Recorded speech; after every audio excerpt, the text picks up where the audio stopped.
Hi everyone, आप सभी का बहुत बहुत स्वागत है यूजीसी नेट अड्डा 24/7 पर। मेरा नाम है अभिषेक कौशिक, मेरे साथ है पुनीत सर। आज सर एक नया मुद्दे पे आ गए हैं हम दोनों एक साथ, और जो कि काफ़ी हाईलाइटेड हो रहा है आजकल टाइम में, क्योंकि यूपीपीएससी की तरफ से एक नोटिफिकेशन आ गया है असिस्टेंट प्रोफेसर के लिए। हाँ।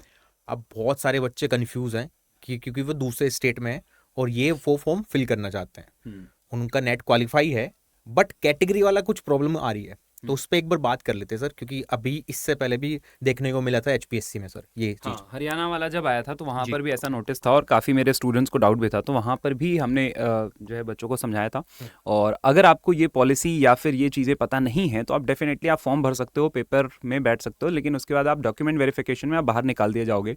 तो इतना आगे पहुँच के फिर आपको एलिमिनेट किया जाए, उससे बेहतर ये है कि आपको इस पॉलिसी के बारे में या फिर ये जो रूल है इसके बारे में आपको पता होना चाहिए। ठीक है, सर इनको ना तो एक हाँ, डायग्राम के एक थ्रू एग्जाम्पल से समझाते हैं सर। बिल्कुल। और तो ये एग्जाम्पल है सर, एक यूपी का बच्चा है, तो उत्तर प्रदेश यहाँ पे बना लिया हमने, एक हरियाणा का लिया हुआ है। तो इसमें हमने दो स्टेट लिए हुए हैं। अब यूपी में क्योंकि एग्जामिनेशन है ये, तो यूपी के अलावा दूसरे स्टेट के साथ सेम कैटेगरी में जाएगा। ठीक है, बस इसको मैं हरियाणा के एक उदाहरण के बेस पर समझ लो आप। सर मान लो कोई स्टूडेंट है हरियाणा का, ठीक है। वो ओबीसी एससी एसटी या ईडब्ल्यू से कैटेगरी से लाई कर रहा है, ओके। Reserve category. ठीक। ठीक है, उसका नेट क्वालिफाई हुआ सर, हम्म। यूजीसी नेट का एग्जामिनेशन उसने दिया मान लो, हम्म। और उसका कैटेगरी में ही क्वालिफाई हुआ, ठीक है। तो वो यूआर की कट ऑफ को क्लियर नहीं कर पाया।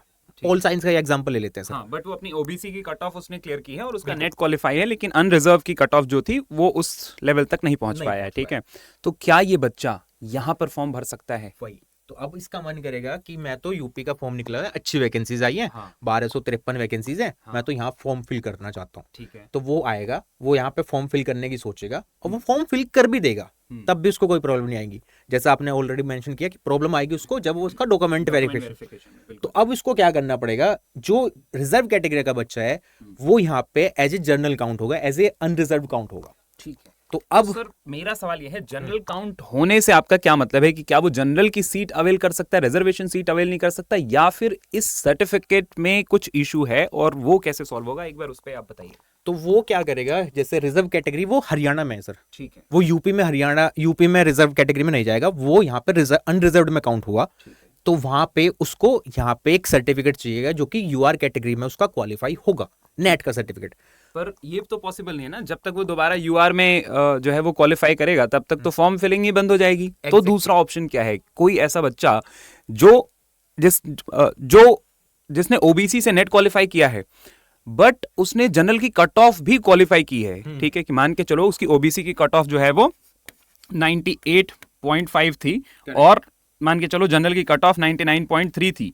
तो वो भले ओबीसी का बच्चा है लेकिन वो 99.4 लेके आया है, उसने जनरल की कट ऑफ से ज्यादा मार्क्स लाए हैं, तो क्या वो भर सकता है? बिल्कुल सर। तो कोई भी रिजर्व कैटेगरी स्टूडेंट जिन्होंने यूआर की कट ऑफ को क्वालिफाई कर दिया है, वो यूआर में, वो यूआर कैटेगरी में अलाउ होगा और वो फॉर्म को फिल कर पाएगा, फॉर्म को भी फिल कर पाएगा और इवन जॉब भी ले पाएगा। ठीक है, उस चीज को करना। अब आगे आगे फ्यूचर में भी क्योंकि वैकेंसीज आएंगे और ये हर स्टेट में सर यही घूम रहा है। हाँ, अभी एचपीएससी हरियाणा में में भी देखा था हमने। और हाँ, बिल्कुल। एचपीएससी में भी कब हुआ, जब सब्जेक्टिव चल रहा है हाँ। है ना। हाँ। तो सब कुछ हो गया है, तब चीजें दिखने को मिल रही है।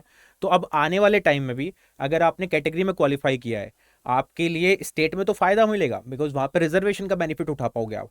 बट आप स्टेट से बाहर जाते ही अगर फॉर्म फिल करना चाहते हो तो वहां पे जॉब मिलेगी ही नहीं आपको। तो इसमें ये कर सकते हो, आप दोबारा एक नेट का एग्जामिनेशन दे लो, दूसरा साइकिल में दिसंबर वाला आप दे लो, अगर आपका पहले क्वालिफाई हो गया है, और इस बार यूआर की कैटेगरी को क्वालिफाई कर जाओ, फिर कहीं प्रॉब्लम नहीं आने वाली। तो अभी यही कर सकते हो आप।